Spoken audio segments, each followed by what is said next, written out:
नमस्कार, मेरा नाम अवधेश है और आप देखना शुरू कर चुके हैं एनएल इंटरव्यू। आज मेरे साथ चंदौली से सांसद हैं वीरेंद्र सिंह जी। वीरेंद्र जी, आपका बहुत बहुत शुक्रिया हमारे स्टूडियो में आने के लिए। देखिए, कमोबेश इस देश में दो तरह की पार्टियां हैं। एक वो लोग जो फासिस्टवादी ताकतें के साथ उनकी आइडियोलॉजी है, वो चाहते हैं कि देश की संपत्ति कुछ लोगों के हाथों में रहे। पीएम मोदी ने भी उन्होंने भी लंबा चौड़ा भाषण दिया, तो क्या सदन इस उनके जो भाषण था, जो उन्होंने बात तक की, इससे संतुष्ट है? हम लोग जब सदन से बाहर थे तो ये समझते थे कि सदन के अंदर झूठ नहीं बोला जाता, लेकिन सदन के अंदर आकर के मैंने ये देखा कि झूठ के सिवाय बहुत कुछ नहीं बोला जाता, सब झूठा ही झूठ ज्यादातर बोला जाता है। उन्होंने तो यहाँ तक कह दिया कि एक भी सैनिक को चोट नहीं लगी। और ये कहाँ तक सत्य है आप भी जानते हैं, हम भी जानते हैं। क्योंकि देश का सवाल है, इसलिए बहुत सी चीजें हम खुलासा नहीं करना चाहते। हमारा जो विद्यार्थी है वो तोड़ मरोड़ के इतिहास नहीं जानना चाहता, इतिहास को इतिहास के तरीके से जानना चाहता है। लेकिन ये इतिहास नहीं कहता कि तुम इसी रास्ते चलो, क्योंकि इतिहास कोई धार्मिक पुस्तक नहीं है कि किसी को रास्ता बताता है कि आप इस रास्ते चल करके अपने जीवन को आगे बढ़ाइए। आज देख रहे हैं शिक्षा में भी वो बहुत सी चीजों को बदला जा रहा है और बहुत सी चीजों को जो है कि एनसीईआरटी की पुस्तक से हटाया जा रहा है, बहुत सी चीजों को जोड़ करके।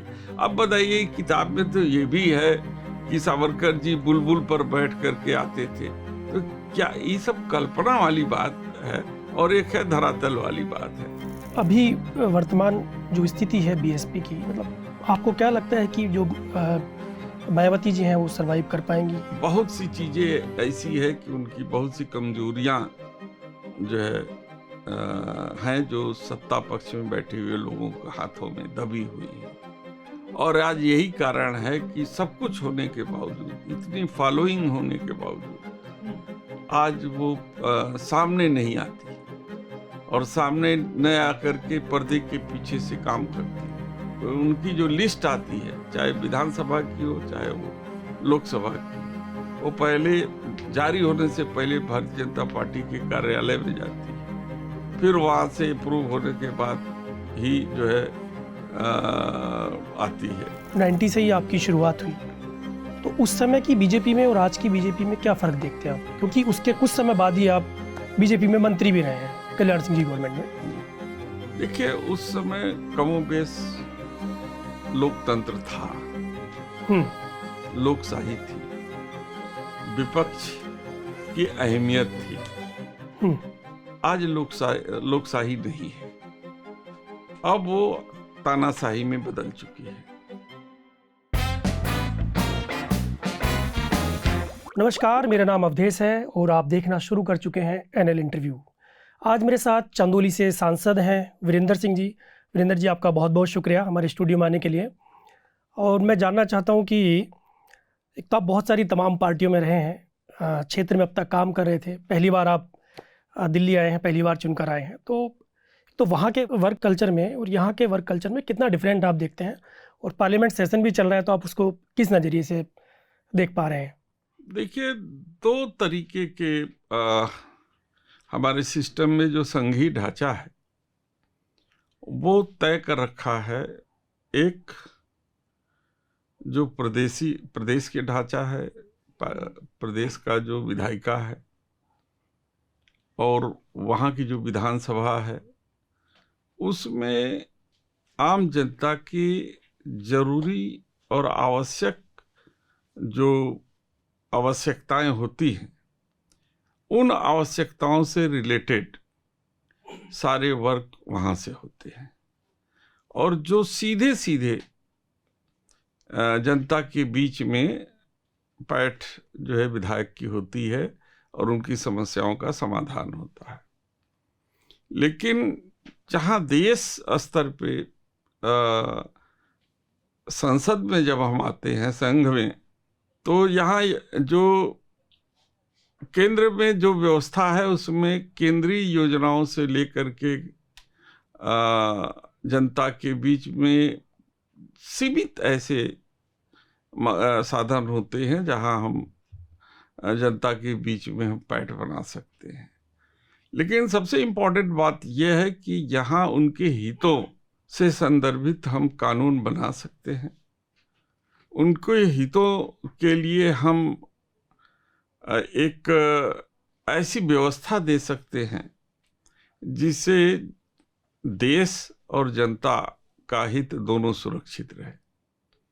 तो हम सब इसी कार्य में लगे हुए हैं कि किस तरीके से गांव के अंतिम पंक्ति में बैठा हुआ व्यक्ति और उसके जो अधिकार हैं उन अधिकारों को हम कैसे संरक्षित कर सकें, इसलिए हम सब यहाँ पे विपक्ष के सांसद होने के नाते उस कार्य में तन्मयता के साथ जुटे हुए हैं। आप की जो शुरुआत है वो 90s से हुई, जहाँ तक मैं पढ़ रहा था आपके बारे में। 93 में आप पहली बार विधायक चुने जी, 96 में जी 96 में चुनाव लड़ा था। 93 वाला आप चुनाव हार गए थे कांग्रेस से, फिर दोबारा आप चुनाव लड़े, 96 में आप जीते। उसके बाद फिर आप बीएसपी में गए। नहीं, उसके बाद हम लोगों ने सरकार लोकतांत्रिक कांग्रेस अपनी बनाई, अपना खुद की संगठन आपने बनाया। संगठन, लेकिन उसका विलय कर दिया नहीं, आपने बीजेपी में। विलय भी नहीं किया, नहीं किया हमने। लेकिन हम मंत्री तो बने थे कल्याण सिंह की गवर्नमेंट में। किया था। अच्छा, हमने गठजोड़ किया था, उनसे समझौता किया था, क्योंकि आप मंत्री रहे ना कल्याण सिंह की गवर्नमेंट में। मैं रहा। हाँ, जो हमारा जो गठजोड़ था और उसमें हम मिनिस्टर थे, लेकिन हमने कभी आइडियोलॉजी से समझौता नहीं किया। मैं उसी पे आ रहा हूँ। इसके बाद सवाल ये है कि मैं पूरा क्लियर कर दूं आपको कि जब 96 में पहली बार चुन करके गया तो 6 महीने तक हम लोग शपथ नहीं ले पाए थे और पहली बार सदन के अंदर हम लोग गए थे। अनुभव की कमी और दोबारा तुरंत ऐसी स्थिति बन गई थी कि बिना शपथ लिए हम लोग फिर से विधानसभा के अंदर लड़ने के लिए हमको लगा कि अब हम लोगों को लगा कि अब जाना पड़ेगा। उन परिस्थितियों में जनता जिस आकांक्षा के साथ हमें चुन करके भेजी है, उन आकांक्षाओं का जवाब हम क्या देंगे? हम क्यों नहीं सरकार बना पाए, या अभी 6 महीने पहले वोट दे करके जिस जनता ने जिताया है और जितने वादे हम क्षेत्र में किए हैं उन वादों का क्या होगा? तो उन अनिश्चितताओं और प्लस अनुभव भी कह सकते हैं, क्योंकि पहली बार हम लोग थे, कमी के कारण हम लोगों ने ये स्टेप उठाया कि कुछ जो हमारे 33 विधायक में से 24 विधायक ऐसे थे जो मिल करके हम लोग लोकतांत्रिक कांग्रेस बनाई। और ये हुआ कि हम लोग भारतीय जनता पार्टी में नहीं जाएंगे लेकिन सरकार बनाएंगे, क्योंकि तुरंत हम विधानसभा में नहीं जाना चाहते। तो वो एक घटना थी जिसके कारण हम लोग सरकार में आए थे। लेकिन उसके बाद आप बसपा में गए, 2003 में विधायक भी बने उपचुनाव में, है ना?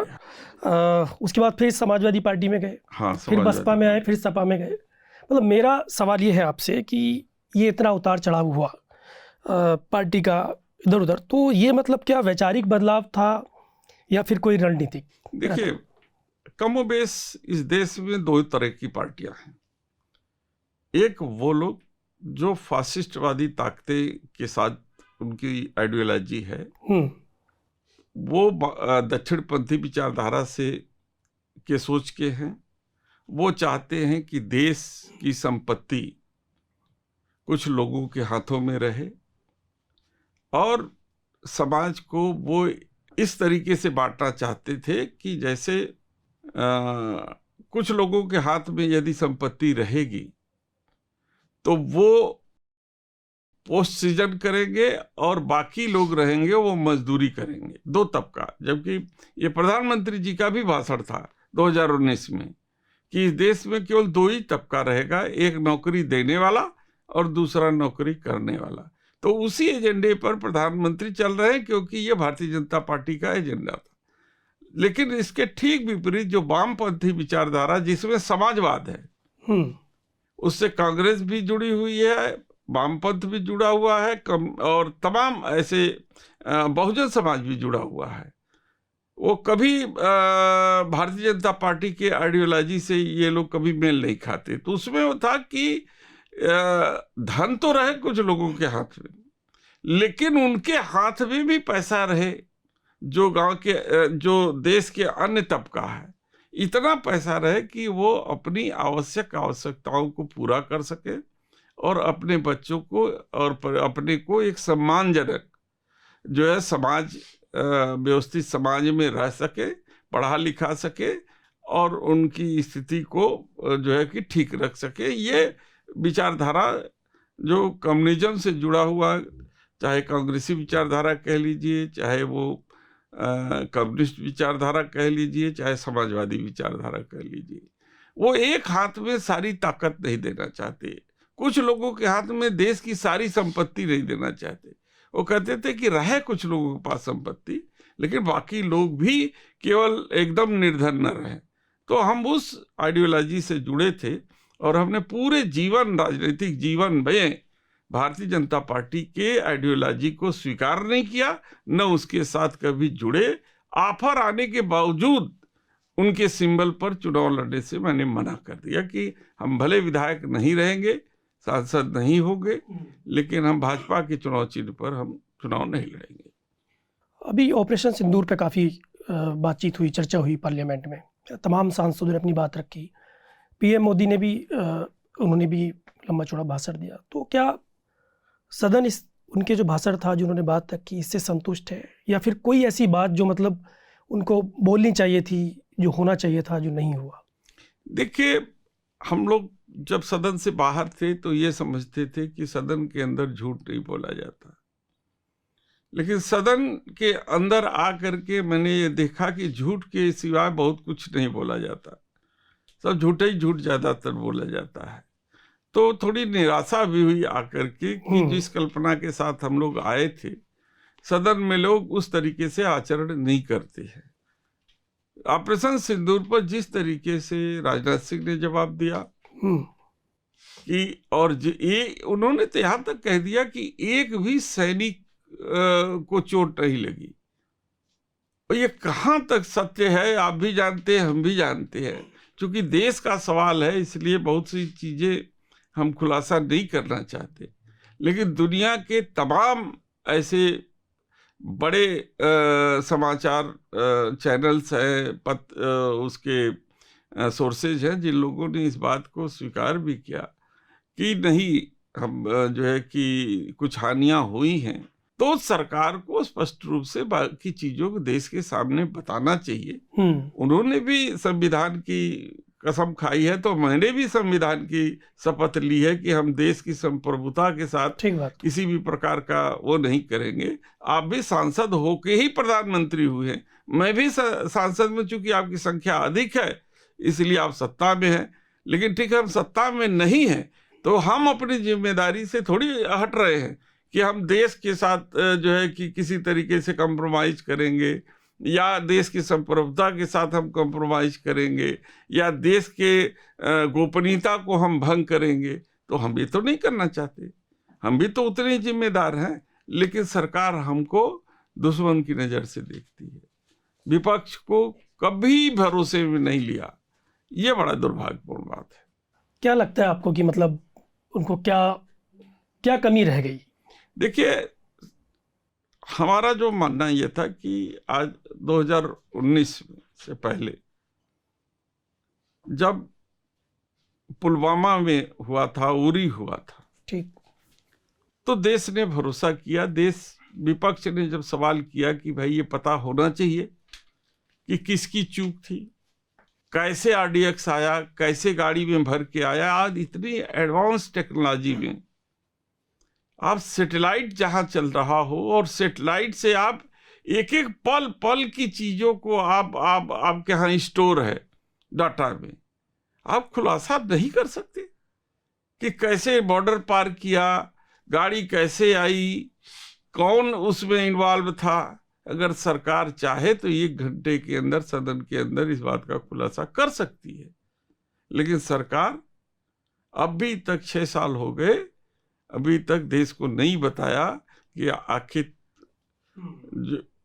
जो है पुलवामा में कौन लोग इन्वॉल्व थे, किसको सजा मिला, किसकी गलती से RDX आया और हमारे करीब 40 जवान शहीद हुए। और यहाँ तक कि जब उनको जवानों को ले जाने की बात थी तो जवानों को ले जाने के लिए ये मांग की गई कि नहीं, इनको एयरलिफ्ट कर लिया जाए, बाई रोड मत भेजा जाए, लेकिन ये भी बात नहीं मानी गई। आपके जो हमारे अब तो पूर्व गवर्नर जी स्वर्गीय हो गए हैं, लेकिन उन्होंने इस बात को खुलासा किया, लेकिन सरकार इस पर जवाब नहीं देना चाहती। तो वो घटना और फिर ये पहलगांव की घटना, ये देशवासियों को चिंतित किया, क्योंकि सरकार ने जो स्केच जारी किया वो फेक स्केच था कि ये आतंकवादी है। बाद में उन्होंने खंडन किया कि नहीं नहीं, जिसका स्केच जारी किया गया था वो आतंकवादी नहीं। ये 3 जो लोग मारे, अब वो 3 लोग सामने ला करके उस समय टाइमिंग का देखिए, उसी समय उनका जो है कि इनकाउंटर होता है जब यह सवाल सदन के अंदर खड़ा होता है। उसी दिन ऑपरेशन सिंदूर पे बातचीत शुरू हुई। तो ये सब चीजें, घटनाएं इस बात को इंगित करती हैं कि कहीं न कहीं घटना के जो इंटेंशन है, जो उनको जवाब देने का जो एक तरीके से जो उनके ऊपर दबाव है, उसको रिलीज करने के लिए ये कहीं न कहीं ये आतंकवादियों को मार करके इन्होंने ये किया है। अब वो जानते हैं, उनका फोरेंसिक लैब है, उनके पास राइफल है कि कौन गोली थी, कौन खोखा उठाया गया, कहाँ जांच हुई, यह तो सरकार की विश्वसनीयता पर निर्भर करता है। और सरकार को विश्वसनीयता साबित करनी चाहिए कि जो हम रिपोर्ट दे रहे हैं वो सही दे रहे हैं। तो ये सारी चीज़ें, हमारे देहात में कहावत रहती है ना कि देहात में हम लोगों के यहाँ जब कोई बहुत आवश्यकता पड़ती है, कोई नया मेहमान आता है, तो बाड़े में पाल करके 4-6 मुर्गे रखे रहते हैं, उसी को काट के दावत करा दी जाती है। तो जब ये लोग फंसते हैं, चाहे वो पुलिस हो चाहे आतंकवादियों को, मुर्गा बना के उसकी बलि दे करके और देश को बताने की कोशिश करते हैं कि हमने इस काउंटर के जरिए इसको सॉल्व कर दिया। तो बहुत सी चीज़ें हैं जिसको ये सोचते हैं कि जनता समझती नहीं, ये सोचते हैं कि जनता को एहसास नहीं है, लेकिन ये गलत फहमी है। ये जनता को एहसास है, क्योंकि देश का मामला है, इसलिए देश के मामले में बहुत ज़्यादा कोई आगे आकर के बोलता नहीं है। इसका मतलब कि आपकी कई बातों को स्वीकार करता है, ये गलतफहमी सरकार को नहीं रहनी चाहिए। हमको ये बताइए सर कि आप PDA की बात कर रहे हैं ना, लोकसभा का चुनाव जो है समाजवादी पार्टी ने पूरा PDA पर लड़ा अभी, लेकिन PDA पे बहुत ज़्यादा सवाल उठ रहे हैं। जो आपकी PDA पाठशालाएँ चल रही हैं उसमें A4 Akhilesh, D4 Dimple Yadav, M formula M Singh, ये सब पढ़ाया जा रहा है ना। इस मामले में तमाम FIR भी दर्ज हुई हैं। सहारनपुर में FIR दर्ज हुई है, प्रतापगढ़ में हुई है, कानपुर में हुई है, मतलब आपके विधायक पे भी FIR दर्ज हुई है। फिर शिक्षा मित्रों को, प्रिंसिपल्स को नोटिस भेजे जा रहे हैं सरकार द्वारा, है ना। दूसरी बात यह है कि योगी जी कल कहीं पे बोल रहे थे मुरादाबाद में, तो उनका कहना है कि जब कल्याण सिंह जी की गवर्नमेंट थी तो हम गैसे गणेश पढ़ा रहे थे और ये गैसे गधा पढ़ा रहे हैं। तो मतलब ये जो, इससे कैसे आप छुटकारा पाएंगे जो आपने आरोप लगाया? दोनों का हम अलग अलग आपको जवाब देते हैं। ठीक है। सबसे पहले आपको मैं क्लियर कर देना चाहता हूँ जी कि जिस तरीके से PDA को लोग परिभाषित करते हैं, PDA का मतलब वो नहीं है। PDA का मतलब कि वो सभी लोग जिसको आज तक न्याय नहीं मिल पाया है, जिनका हक अभी तक इस देश में उनके बच्चों को उसका अधिकार नहीं दिला पाया, वो सारे पीड़ित, वो सारे ऐसे लोग हमारे पीडीए प्लेटफॉर्म के साथी हैं। हम उनके लिए न्याय की लड़ाई लड़ते हैं पीडीए के माध्यम से। अब उसको आप जातियों में बांट देते हैं तो वो हमारी विचारधारा के साथ थोड़ा सा नाइंसाफी होती है, क्योंकि हम जाति से नहीं कि पिछड़ा, दलित और अल्पसंख्यक, ये नहीं है। वो सारे समाज के ऐसे लोग, चाहे उसमें मुझे इसके फुल भी फॉर्म बता दीजिए फिर, आप क्या है? आप बता तो रहे कि आप फुल फॉर्म जाति में पीडीए तो उसी वजह से नाम निकला ना कि आप पिछड़ा, दलित, आदिवासी, उसमें तो एक समूह पूरा। तो भाई पी से अगर पिछड़ा अगर मान सकते हैं तो पी से और शब्द हो सकते हैं। नहीं तो समाजवादी पार्टी कैसे एक्सप्लेन करी, मुझे बताइए आप।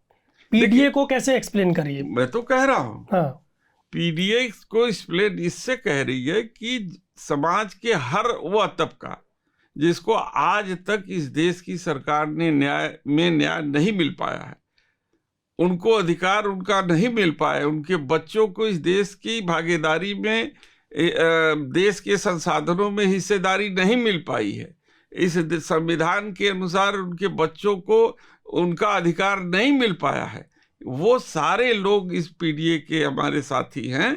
और हम इस पीडीए के नाम से उन सभी लोगों के हितों को संरक्षित करने की लड़ाई लड़ रहे हैं। और हम जो है इसी के माध्यम से, और इसीलिए पीडीए के नाम पर हम पाठशाला में, जैसे शिक्षा से वंचित किया जा रहा है, तो कौन लोग शिक्षा से वंचित हो रहे हैं?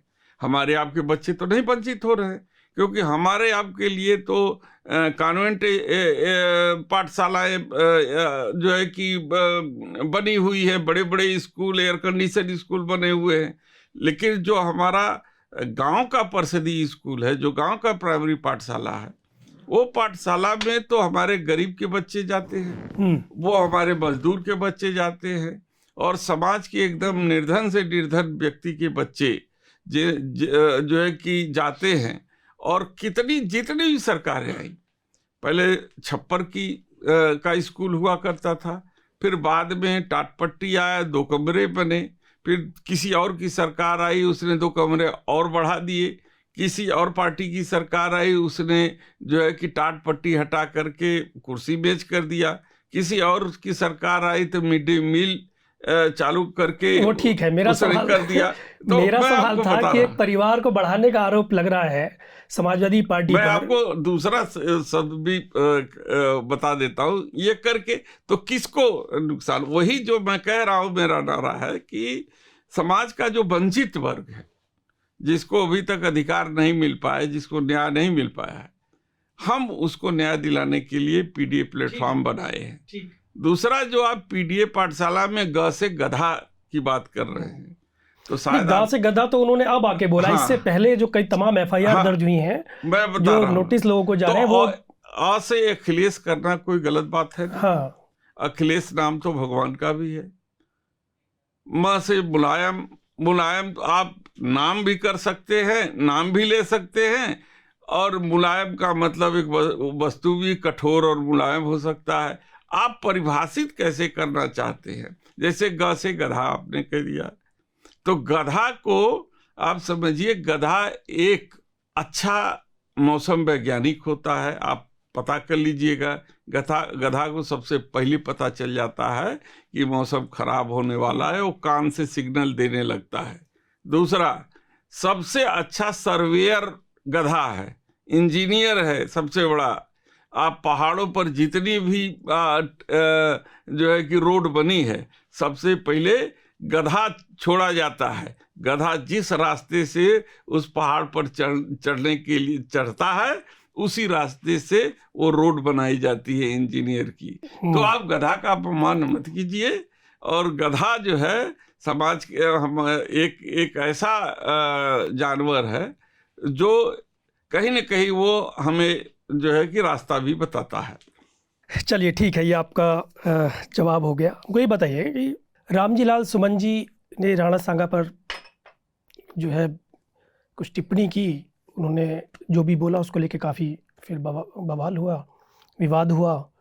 उनके घर तक लोग पहुंच गए, करणी सेना के, गाड़ी उनकी रोकी गई, शीशे उनके घर के विंडो तोड़ दी गई, मतलब काफ़ी बवाल हुआ। काफ़ी विरोध हुआ। करणी सेना एक तरफ, फिर क्षत्रिय समाज के जो लोग हैं वो तमाम उन्होंने विरोध किया। तो इस बीच ये होता है कि 2027 में चुनाव है, तो जो राजपूत जो हैं वो काफ़ी नाराज़ हैं इस समय अखिलेश जी से, समाजवादी पार्टी से, इनके बयान को लेकर। तो मतलब इस जो पूरा ये विवाद हुआ है, इसको आप एक कैसे देखते हैं और उसको फिर पार्टी का कैसे काम करेंगे, क्योंकि आगे सामने आपके चुनाव है 2027 का विधानसभा। ठाकुर कैसे नाराज हो सकता है अखिलेश जी से, पहले ये बताइए। क्यों सड़कों पे क्यों उतर के आ अरे रहे थे? जिसको हमने अपनी बेटी दी उससे हम कैसे नाराज हो सकते हैं? सवाल ये है कि मुद्दे की बात है वहां पे, और ये भारतीय जनता पार्टी की प्रायोजित एक घटना थी जिसको बढ़ाया गया और सड़कों पे छूट दिया गया कि आप सड़क पे निकल करके वो तांडव कीजिए, और करणी सेना के लोग आकर के रामजी लाल सुमन के घर पर वो तांडव किए। ये सरकार के लॉ एंड ऑर्डर का फेल्योर है। ये इस पर सरकार को पुनर्विचार करना चाहिए कि गलती किसकी है, और सरकार ने क्या किया। दूसरी बात, सवाल है इतिहास का। हमारा जो विद्यार्थी है वो तोड़ मरोड़ के इतिहास नहीं जानना चाहता, इतिहास को इतिहास के तरीके से जानना चाहता है। और हो सकता है कि कई लेखक का विचार अलग अलग होते हैं किताबों में। समीक्षक हमारा विद्यार्थी होता है, वो लेखकों के द्वारा लिखी गई पुस्तकों की अपने आप समीक्षा करता है, और अगर जब उसको क्वेश्चन आते हैं उससे रिलेटेड तो कोट करता है कि इस ऑथर ने इस विषय में ये कहा और इस ऑथर ने इस विषय में, इसी विषय में दूसरी बात कही। और ये जानने का दोनों को हक है कि क्या गलत किया उन्होंने अपने कार्यकाल में और क्या सही किया अपने कार्यकाल में। लेकिन ये इतिहास नहीं कहता कि तुम इसी रास्ते चलो, क्योंकि इतिहास कोई धार्मिक पुस्तक नहीं है कि किसी को रास्ता बताता है कि आप इस रास्ते चल करके अपने जीवन को आगे बढ़ाइए। इतिहास आपको ये बताता है कि ये गलतियां मुझसे हुई, या ये चीजें, घटनाएं घटी जिसके कारण हम या तो इतने दिन गुलाम रहे, या तो हमारे साथ इतना अत्याचार होता रहा, या इन लोगों का राज्य जो है हमारे देश पर रहा। तो वो घटनाओं का जिक्र होता है। अब उसको तोड़ मड़ोड़ करके आज देख रहे हैं शिक्षा में भी वो बहुत सी चीज़ों को बदला जा रहा है, और बहुत सी चीज़ों को जो है कि एनसीईआरटी की पुस्तक से हटाया जा रहा है, बहुत सी चीज़ों को जोड़ करके। अब बताइए, किताब में तो ये भी है कि सावरकर जी बुलबुल पर बैठ करके आते थे, तो क्या ये सब कल्पना वाली बात है और एक है धरातल वाली बात है? तो दोनों में, इतिहासकारों में और एनसीईआरटी के जुड़े हुए लोगों को डिफरेंस करना चाहिए कि कल्पना से और वास्तविकता से जब डिफरेंस करेंगे तो वास्तविक चीज एनसीईआरटी की किताबों में आएगी और बच्चों के भविष्य के लिए वो अच्छी साबित होगी। आप इतिहास की बात कर रहे हैं, तो चंदौली का इतिहास ये बताता है कि 2 फॉरवर्ड कभी जो है वो, मतलब बड़े चेहरे और 2 फॉरवर्ड कभी आमने सामने इस तरह से चुनाव नहीं लड़े, लेकिन ये पहली बार हुआ और आपने जीत हासिल करी। तो कैसे संभव हुआ है? देखिए, जो चंदौली को जानता नहीं है और तो चंदौली के बारे में उतना समीक्षा नहीं कर सकता। आपको मैं बता दूं कि चंदौली एक ऐसा जनपद है जहां पर अंग्रेजों के दांत खट्टे हुए थे, शहीदों की धरती है। किसानों की धरती तो हम कहते हैं, बनाए हैं, लेकिन वो शहीदों की धरती है।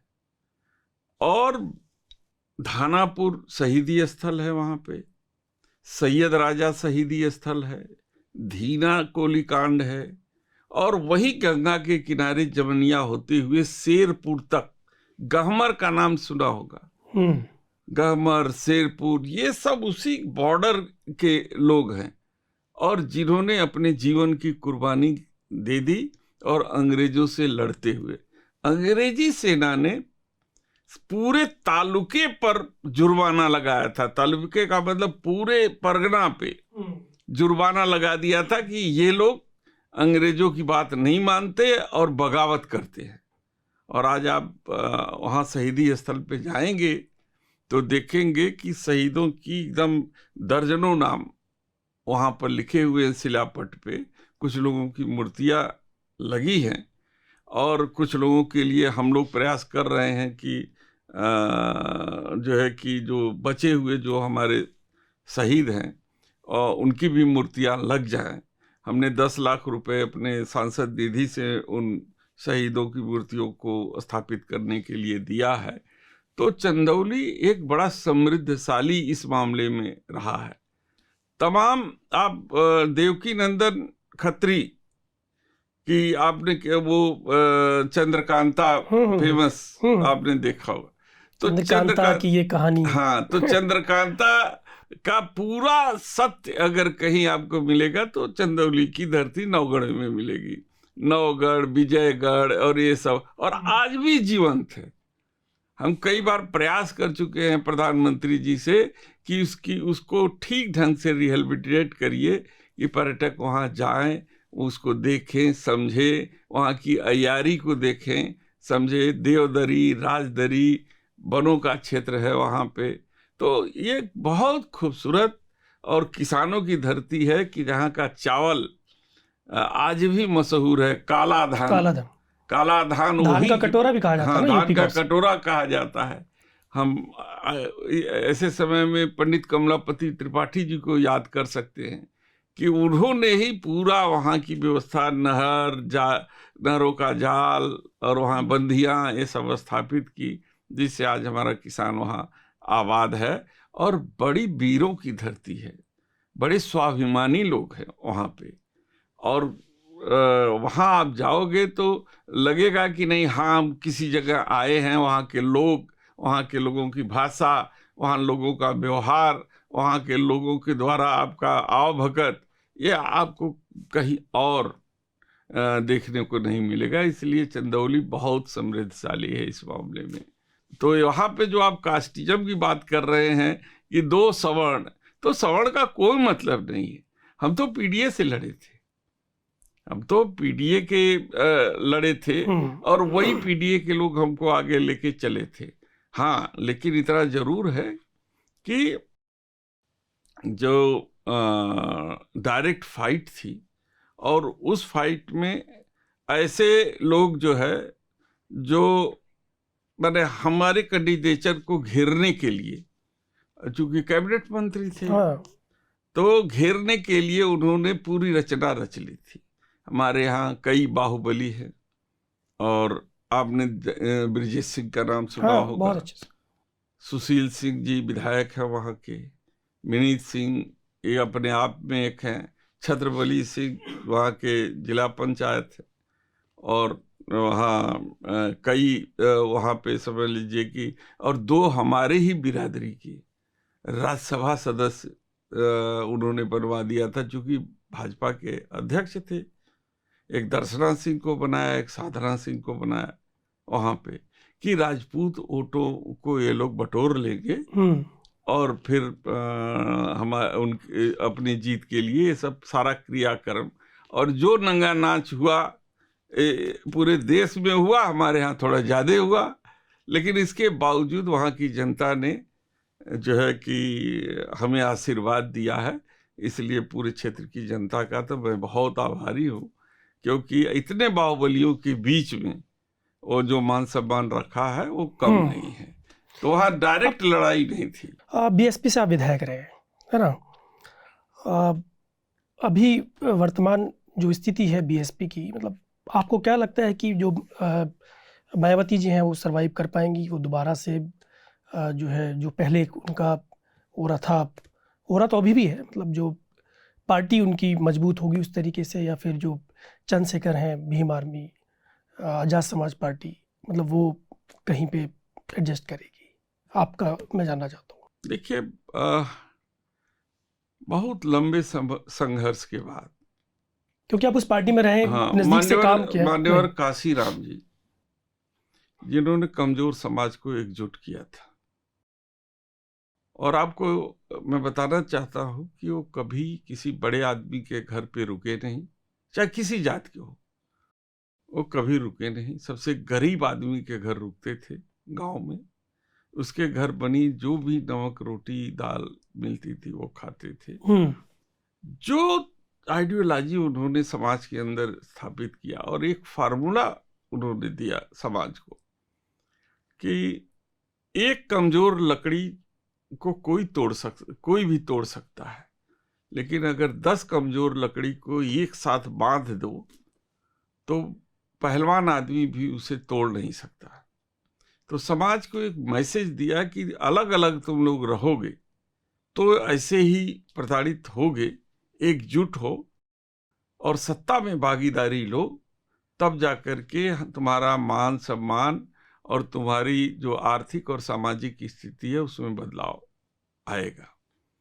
और उन्हीं की मेहनत का नतीजा है कि 3 बार बहन मायावती इस प्रदेश की 4 बार मुख्यमंत्री रही, लेकिन दुर्भाग्य से वो उसको बरकरार नहीं रख पाई, क्योंकि बहुत सी चीजें ऐसी है कि उनकी बहुत सी कमजोरियां जो हैं जो सत्ता पक्ष में बैठे हुए लोगों के हाथों में दबी हुई हैं। और आज यही कारण है कि सब कुछ होने के बावजूद, इतनी फॉलोइंग होने के बावजूद आज वो सामने नहीं आती है और सामने न आकर के पर्दे के पीछे से काम करती है। एक भी जो है कि दौड़ा राजनीतिक उनका कहीं आप सुनने को नहीं मिला होगा कि आप कहीं गए। उनकी जो भारतीय जनता जो उनकी जो लिस्ट आती है, चाहे विधानसभा की हो चाहे वो लोकसभा की हो, वो पहले जारी होने से पहले भारतीय जनता पार्टी के कार्यालय में जाती है, फिर वहाँ से अप्रूव होने के बाद ही जो है आती है। तो बहुत सी चीजें हैं जिसके कारण जो है कि आज उस पार्टी की दुर्गति है और जिसको हम बहुत अच्छा नहीं कह सकते, इसलिए कि वो समाज की लड़ाई लड़ती थी, दबे हुए समाज की लड़ाई लड़ती थी। जो काम आज अखिलेश जी कर रहे हैं, आज अखिलेश जी यही दबे कुचले समाज और वंचित समाज के बारे में बहुत तेजी के साथ उनके साथ जुड़ रहे हैं और उनके लिए काम भी कर रहे हैं। आपको आश्चर्य होगा कि 6 दलित समाज के सांसदों को टिकट दिया था और 100% स्ट्राइक रेट रहा है उनका जो है। तो एक आशा की किरण जगी है और भविष्य में इसका अच्छा परिणाम आएगा। चलिए बताइए, क्योंकि 90 से ही आपकी शुरुआत हुई, तो उस समय की बीजेपी में और आज की बीजेपी में क्या फ़र्क देखते हैं आप? क्योंकि उसके कुछ समय बाद ही आप बीजेपी में मंत्री भी रहे हैं कल्याण सिंह जी गवर्नमेंट में। जी देखिए, उस समय कमोबेश लोकतंत्र था, लोकशाही थी, विपक्ष की अहमियत थी। आज लोकशाही नहीं है, अब वो तानाशाही में बदल चुकी है। आज आप देख रहे हैं कि जिस तरीके से हम लोग सदन में आवाज उठा रहे हैं, बिहार में जो SIR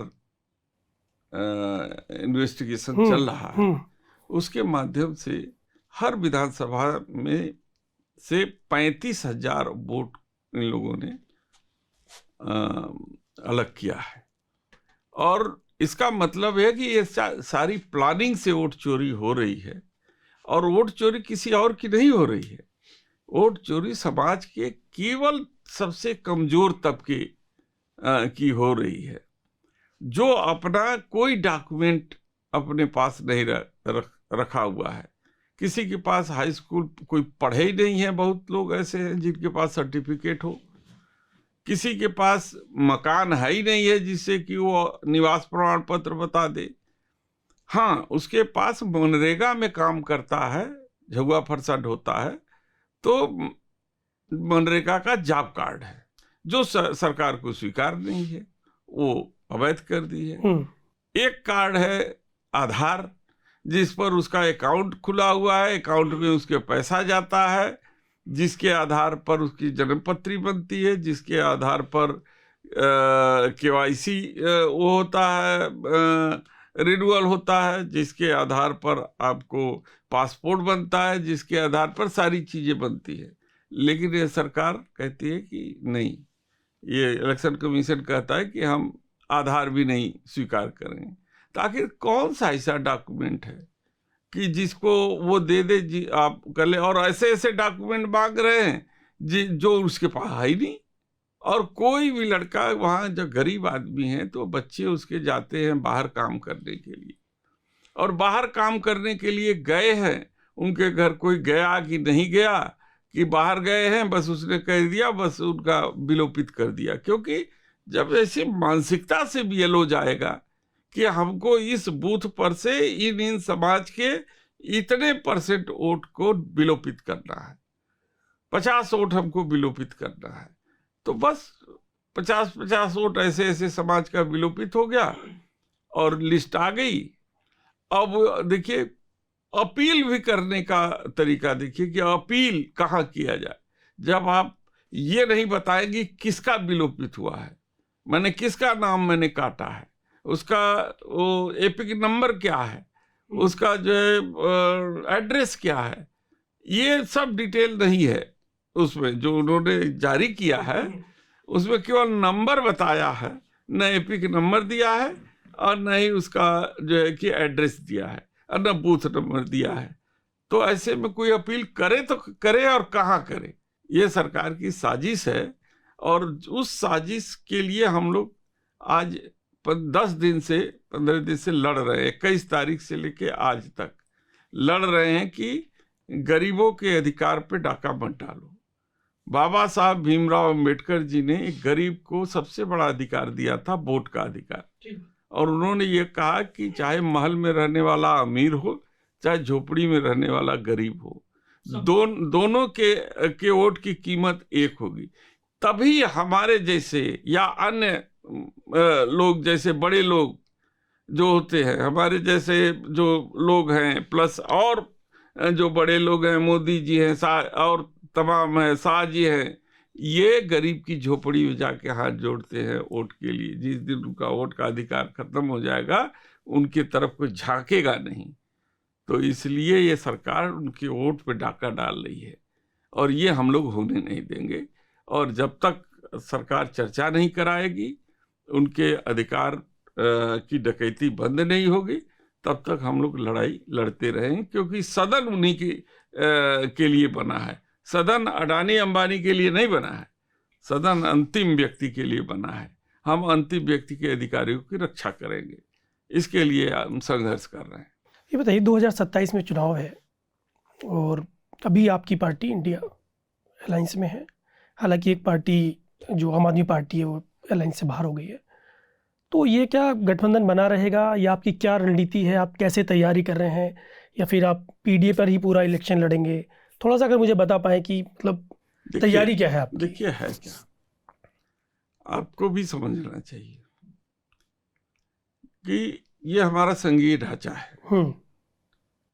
प्रदेश के अपने अपने प्राथमिकताएं होती है। जैसे उत्तर प्रदेश की कुछ और प्राथमिकताएं हैं, देश की कुछ और प्राथमिकताएं हैं, बंगाल की कुछ और प्राथमिकताएं हैं, बिहार की कुछ और है, महाराष्ट्र की कुछ और है, दिल्ली की सरकार और पंजाब की सरकार की कुछ और है, अलग अलग प्राथमिकता। तो हो सकता है कि प्रदेश के मुद्दे पे हमारे डिफरेंसेस हों, लेकिन देश के मुद्दे पर हम एक हैं। अब देखिएगा, इंडिया गठबंधन का हो रहा है ना, डिनर पार्टी, एक जगह मीटिंग हो रही है, सभी दल आएंगे उसमें, क्योंकि जहां देश का सवाल रहेगा वहां पे इंडिया गठबंधन चट्टान की तरीके से मजबूत है और भारतीय जनता पार्टी को जवाब देगा। लेकिन जब लोकल मुद्दे आ जाते हैं तो प्राथमिकताएं थोड़ी बदल जाती है। तो उससे आप कह दे कि नहीं वो अलग हो गए, वो अलग हो गए, ये अलग हो गए, ऐसे कोई बात नहीं। इंडिया गठबंधन एकजुट है, एकजुट रहेगा और एकजुट होकर के ही 2029 का चुनाव लड़ेगा। संभल में बावड़ी मिली, आपका एक बयान आया कि ये तो अय्याशी के अड्डे हुआ करते थे, इस तरह का कोई आपने कमेंट किया, उसको लेके फिर सोशल मीडिया पे काफ़ी बहस हुई, आपकी आलोचना भी हुई, क्या कहेंगे? देखिए, मेरा कहने का तात्पर्य ये नहीं था किसी की भावना को ठेस लगे। मेरा कहने का तात्पर्य ये था कि वो राजाओं का एक शिकारगाह था, और राजा जो हमको लगता मुरादाबाद के राजा थे, जिनको हम लोगों ने चुनाव भी लड़ाया था और सांसद भी बनाया था, उन्होंने अपने शब्दों में ही वो बयान की थी कि हम लोगों का यहाँ तक रियासत थी और यहाँ पे हमारी एक बावड़ी टाइप की थी और शिकार करने के लिए आते थे, और जब रात हो जाती थी तो यही रुकते थे। फिर बाद में वो सराय बन गया सैनिकों को रुकने का, फिर वो सैनिक वहाँ रुकने लगे और फिर सैनिक जो है वहीं से अपने अटैक करने की योजना बनाते थे आगरे पर, और वहाँ क्या नाम है लाल किले पर, जो पहले मुस्लिम राजा होते थे। तो वो एक ऐसा सराय था। अब चूंकि उस समय राजाओं का शिकारगाह था, तो शिकारगाह में जाते रहे होंगे तो कुछ न कुछ तो शिकार करते हैं, शिकार खाते होंगे, नाच गाना भी होता होगा, तो इसको उस तरीके से तोड़ मड़ोड़ करके पेश किया गया। मेरा कहने का मतलब था कि ये राजा की बावड़ी थी और कालांतर में ये दब गई, और दबने के बाद जब खुदाई में निकला है तो वो उसको एक धार्मिक स्वरूप देने का जो काम है उत्तर प्रदेश की सरकार ने किया है। आप डिफेंस कमेटी के मेंबर हैं, मेरे ख्याल में 31 लोग सांसद इसमें होते हैं, राज्यसभा लोकसभा की कुल मिला के। ये कमेटी कैसे काम करती है? क्योंकि अभी हाल ही में डिफेंस की मैं इसलिए बात कर रहा हूँ क्योंकि अभी पाकिस्तान भारत के बीच काफ़ी संघर्ष हुआ, तो क्या इसको लेके कितनी मीटिंग हुई है अभी? क्या जब उस समय पर ये विवाद चला था तब कोई मीटिंग हुई? क्या होता है इसमें, थोड़ा मैं समझना चाहता हूँ। देखिए, ये एक तरीके से स्टैंडिंग कमेटी है जो अध्ययन भी करती है इन चीज़ों का, और साथ ही जो है वो बजटिंग सपोर्ट में किस पीएसयू को कितना बजट चाहिए, किस माने हमको आवश्यकता किस चीज़ की है, हम कितना एडवांस हैं आज की टेक्नोलॉजी में, हमारे पास कितने जहाज हैं, कितने तोप गोले हैं, कितने क्या हैं, हम उतना सक्षम हैं कि नहीं हैं, हमको कितना और बजट दे दिया जाए जिससे कि हम जो 5th जनरेशन और 6th जनरेशन के जो है कि इक्विपमेंट को हम अपने यहाँ जो है सेना में कर सके। इन सब चीज़ों पर चर्चाएं होती है, और कोई ऐसा सांसद नहीं है जो सुरक्षा के मुद्दे पर किसी भी तरीके का वो आपत्ति या विरोध करता हो। नहीं, हम ये जानना चाह रहे हैं कि इसकी मीटिंग होती है।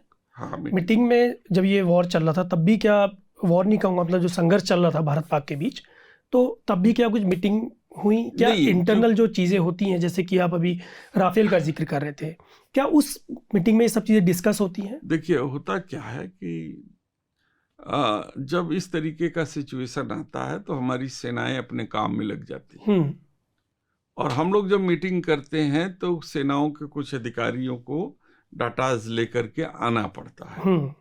तो हम लोग ये नहीं चाहते हैं कि हमारी सेना के सेनाध्यक्ष या वरिष्ठ अधिकारी इन सब चीज़ों में उनका ध्यान भटके। तो वो चूंकि इतने टेक्निकली साउंड होते हैं, इतने टेक्निकली पहले से तैयार रहते हैं, तो हम सबको भरोसा रहता है कि जो भी निर्णय लेंगे वो देश हित में निर्णय लेंगे, तो हम डिस्टर्ब नहीं करते उनको। और जब वो कोई युद्ध समाप्त हो जाता है या उनको बजटरी कोई ज़रूरत पड़ती है तो उनका मैसेज आता है या सदन में कोई चीज पेश करने की बात होती है, आज ही पेश किया गया था, तो जो है कि ऐसी परिस्थिति में हम लोग मीटिंग करते हैं, मीटिंग में उनका अप्रूवल मिलता है और फिर वो सदन में पेश होता है कि उनको इतना बजट जो है अवलोकित कर दिया। ये तो बजट की बात होगी। मैं ये जानना चाहता हूँ कि मान लीजिए जैसे अभी फाइटर जेट को लेके काफ़ी चल रहा था, पाकिस्तान कुछ कह रहा था, अमेरिका का कुछ कहना था, भारत के अपने वो थे, तो उस समय पे या उसके बाद या फिर अभी हाल फिलहाल में इस पर कोई चर्चा हुई?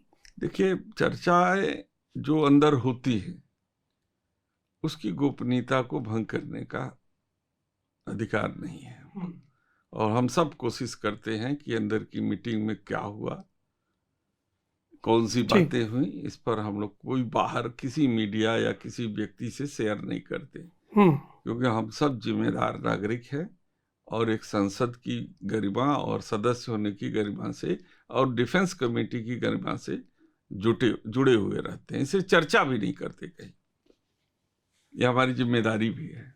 अच्छा, इस संघर्ष के बाद कई सांसदों के पैनल जो है वो विदेशी दौरे पे गए, क्या उसमें आपका नाम भी था या बाद में उसको कट किया गया, ऐसा कुछ?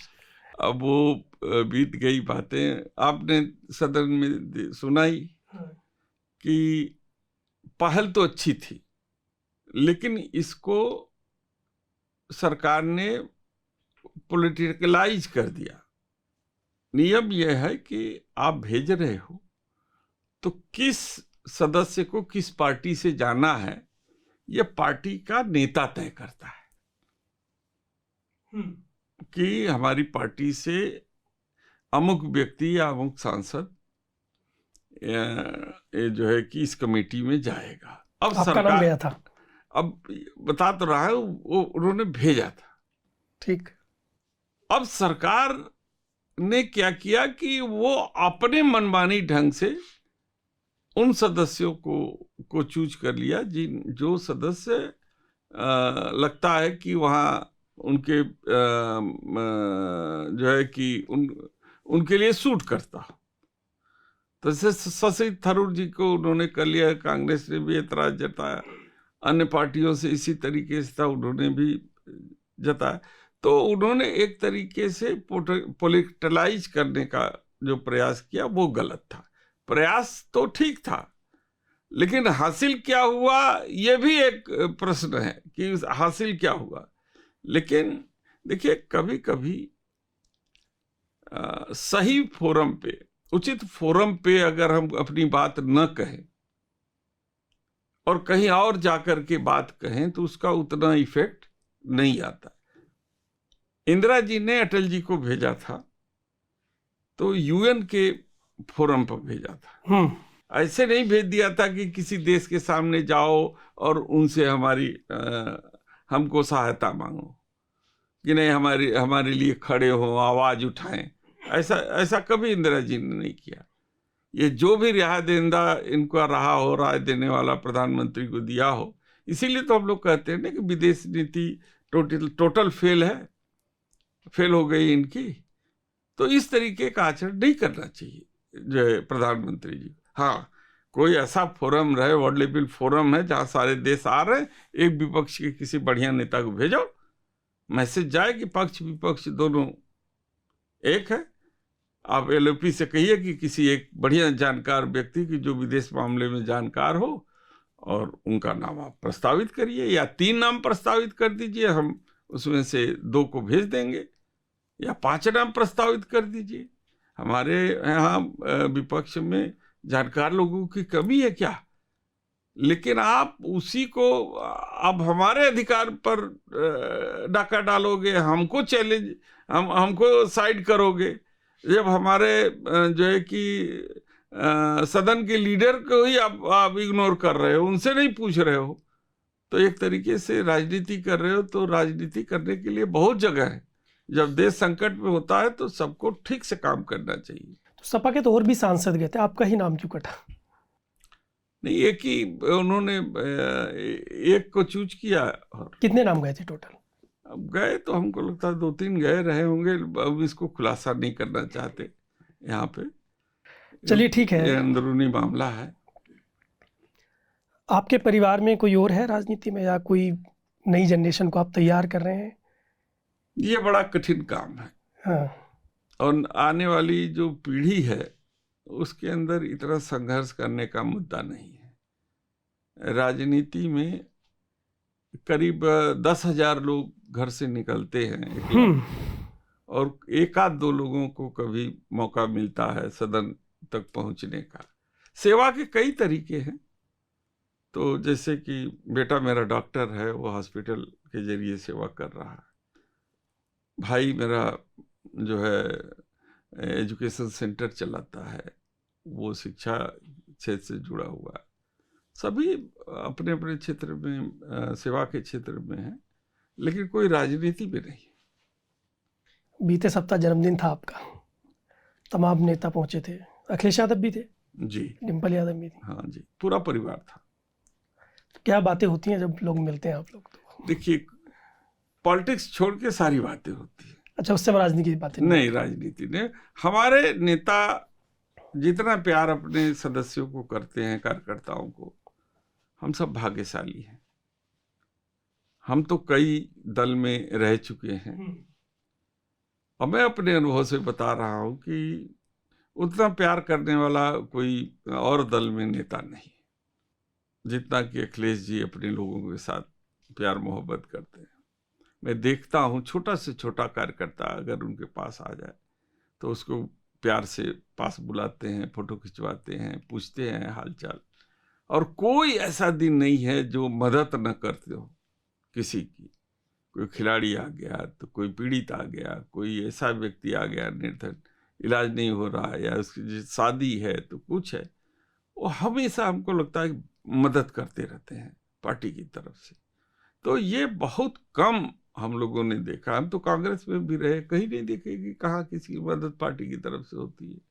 अन्य जो है कि लोग लेते हैं पार्टियां वाले, देता कौन है पार्टियों में?